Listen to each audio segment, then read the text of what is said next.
नमस्कार दोस्तों, इस वीडियो में आपका हार्दिक स्वागत है। मैं हूं पत्रकार योगेंद्र योगी। दोस्तों, आपने शास्त्रों में सुना होगा, पढ़ा होगा कि सतयुग आएगा। तो समझो आ गया है। कम से कम राजस्थान में तो ऐसा ही लगता है मानो सतयुग में ही जी रहे हों। राजस्थान के अफसरों में इतनी बहादुरी, इतनी पारदर्शिता, इतनी ईमानदारी, तो ऐसा केवल सतयुग में ही हो सकता है जो देखने को राजस्थान में मिल रही है। दरअसल राजस्थान में सतयुग होने का जो आभास कराया है राजस्थान के अफसरों ने, वो संपत्ति की घोषणा करके कराया है। उनकी संपत्ति का जो ब्यौरा सामने आया है, उससे प्रदेश में राम राज्य होने का एहसास होता है, जिसे भाजपा ने देश प्रदेश के लोगों को कई बार देने का वादा भी किया है। अब आप बेशक समस्याओं का रोना रोते रहे, किंतु प्रदेश में भाजपा ने रामराज लाने में कोई कोर कसर बाकी नहीं छोड़ी है। जितनी आय और प्रॉपर्टी की घोषणा राजस्थान के आईएएस और आईपीएस अफसरों ने की है, इतनी प्रॉपर्टी और पैसा तो किसी भी मध्यम वर्ग परिवार में मिल जाएगा। इतना तो सब्जी के ठेले वाला और परचून की दुकानदारी कमा लेता है। अब बोलो, रामराज चल रहा है कि नहीं? आजकल वैसे भी आईटी, एमबीए जैसी डिग्रियों के बाद अच्छे पैकेज मिलते हैं। फिर आईएएस आईपीएस के पास मात्र इतना सा पैसा और प्रॉपर्टी, वैसे तो ये सरासर नाइंसाफ़ी है। जो पूरा देश प्रदेश चला रहे हों, आखिर उनका गुजारा कैसे होता होगा? ये क्या आईपीएस और आईएएस ऐसी मुफलसी भरी दिन देखने के लिए कोई बनता है? देश चलाने वालों के साथ इतनी नाइंसाफ़ी नहीं होनी चाहिए। अदालत इस मामले में प्रसंज्ञान ले सकती है कि इनकी हैसियत धन पशु जैसी होनी चाहिए। वे महज सूखी दाल रोटी पर गुजारा करने को अभिशप्त हैं। पता नहीं इस महंगाई के दौर में पीने को उनको दूध भी नसीब होगा या नहीं। आज़ादी के इतने साल बाद भी ऐसा भारी अन्याय हो रहा है। तभी तो दो देश और प्रदेश तरक्की नहीं कर पा रहा है। जब शासक ही शाही जीवन नहीं जी पा रहे हों, तो आम आवाम तो गैस सिलेंडर, रोजगार, बिजली, स्कूल, सड़क, अस्पताल जैसी चीज़ों के लिए धक्के खाएगी ही। देश प्रदेश को चलाने की जिम्मेदारी का ऐसा भारी बोझ तो विश्व के वेट लिफ्टर भी नहीं उठा पाएंगे, जो इन्होंने अपने कंधों पर उठा रखा है। धन्य सभी नौकरशाह, गजब की इनकी हिम्मत है। सबसे महत्वपूर्ण बात यह है कि ये अपनी मस्ती में मग्न रहते हैं। आप जानते ही होंगे कि हर हाल में मग्न कौन रहता है। इसका उल्टा अर्थ बिल्कुल नहीं लगाएं। खैर, आपकी मर्जी है, जो चाहे आप अर्थ निकालें। तो बात हो रही है बोझ उठाने की।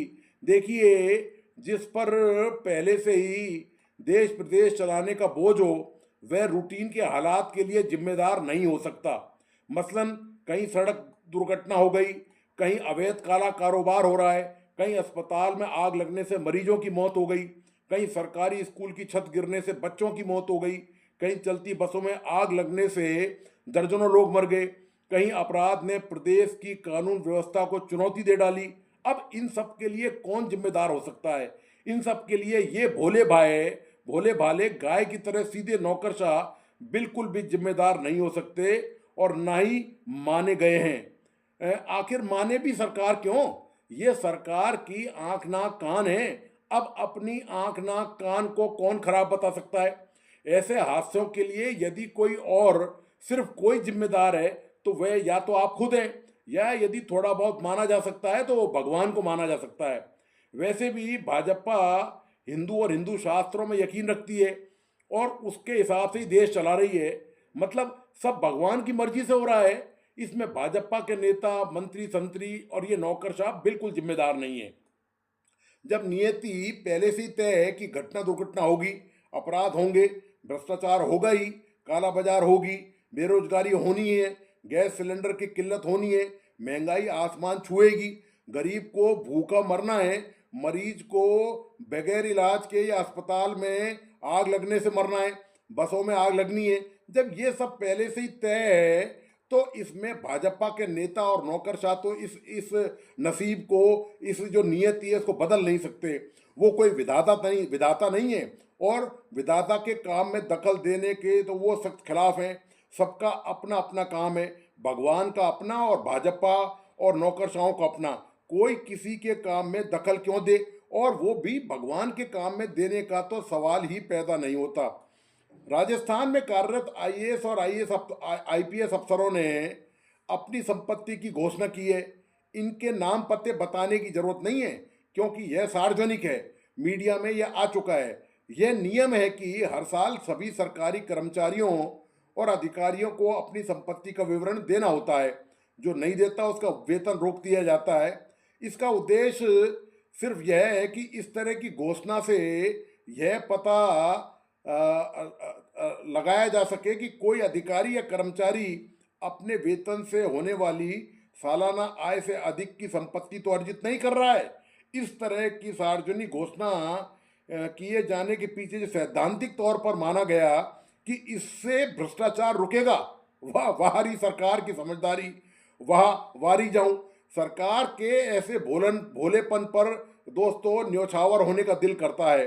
अब इनसे कोई पूछे कि कोई आंख का अंधा और घुटनों में दिमाग वाला ही होगा जो आय से अधिक संपत्ति या संपत्ति अर्जित करने के स्रोतों का खुलासा करेगा।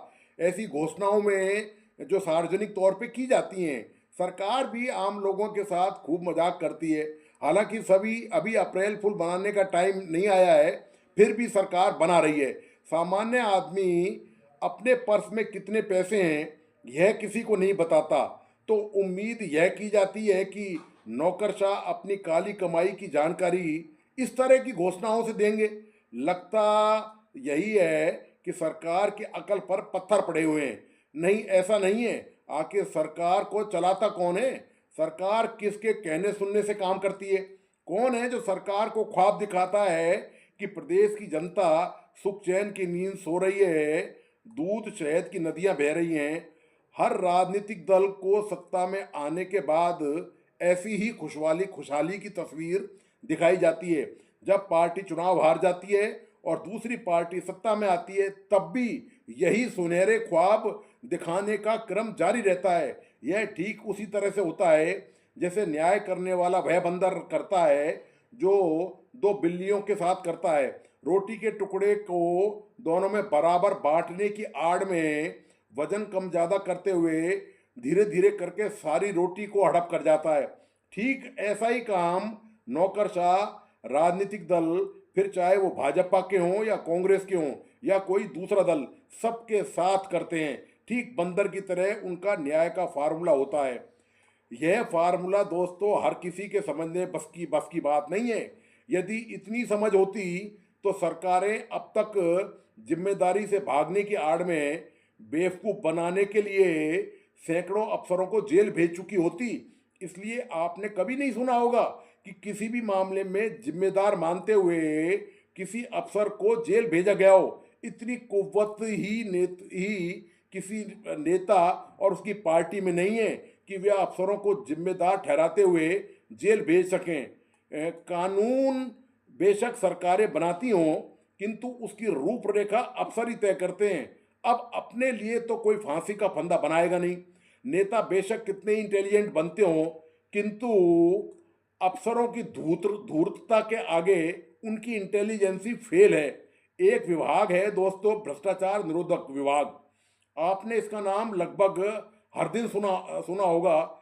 इसकी साहसिक कारनामों पर तो किताब ही नहीं, पूरा ग्रंथ या महाकाव्य लिखा जा सकता है। हर रोज कभी पटवारी, कांस्टेबल, नर्सिंग कर्मचारी, सरकारी बाबू को जैसे पकड़कर काम को करने का ये खूब नाम बटोरते हैं, पर अफसरों की संपत्ति के इस रस्मदायगी वाले खुलासे पर शुतुरमुर्ग की तरह रेत में सिर गड़ाए रहते हैं। यह विभाग जितना हंसी का पात्र है, उतना शायद ही कोई दूसरा सरकारी विभाग होगा। अफसरों ने संपत्ति और अपनी आय की घोषणा कर दी और बस इसी विभाग ने मान लिया कि अफसरों के पास इससे ज़्यादा तो कुछ हो ही नहीं सकता। इसलिए अपनी इंटेलिजेंस या गुप्तचरों के जरिए यह मालूम करने की जरूरत ही नहीं है कि किसी के पास भ्रष्टाचार का काला धन है कि नहीं है। ऐसा सीधा और भोला विभाग भी नहीं देखा होगा किसी ने जो जैसा भ्रष्टाचार निरोधक विभाग है राजस्थान का। दरअसल यह विभाग सतयुग में जी रहा है, जहाँ कोई भ्रष्ट नहीं, कोई चोर नहीं, कोई झूठ नहीं बोलता, कोई अपराध नहीं करता। ये दोस्तों राजस्थान की हालत है कि जो दावे और वादे किए गए थे, वो दावे और वादे तो पता पता नहीं कहाँ पर हैं और कब आएंगे और कैसे आएंगे। लेकिन ये जो तस्वीर आपके सामने है, अफसरों ने जो दिखाई है, बड़ी पारदर्शिता इसमें दिखाई गई है, बड़ी ईमानदारी इसमें दिखाई गई है। किसी पर कोई उंगली नहीं उठ रही है और ना ही दोस्तों उठेगी। किसी की हिम्मत नहीं है कि इन पर कोई उंगली उठा के दिखा दे। तो दोस्तों आपको आज का विश्लेषण कैसा लगा, प्लीज़ अपने लाइक एंड कमेंट के साथ बताइए। इस वीडियो को अपने दोस्तों और परिजनों को ज़रूर शेयर करें। मेरा तमाम दोस्तों से आग्रह है कि प्लीज़ इस यूट्यूब चैनल को सब्सक्राइब करें, लाइक करें और बेल आइकॉन का बटन ज़रूर दबाइए। धन्यवाद, नमस्कार।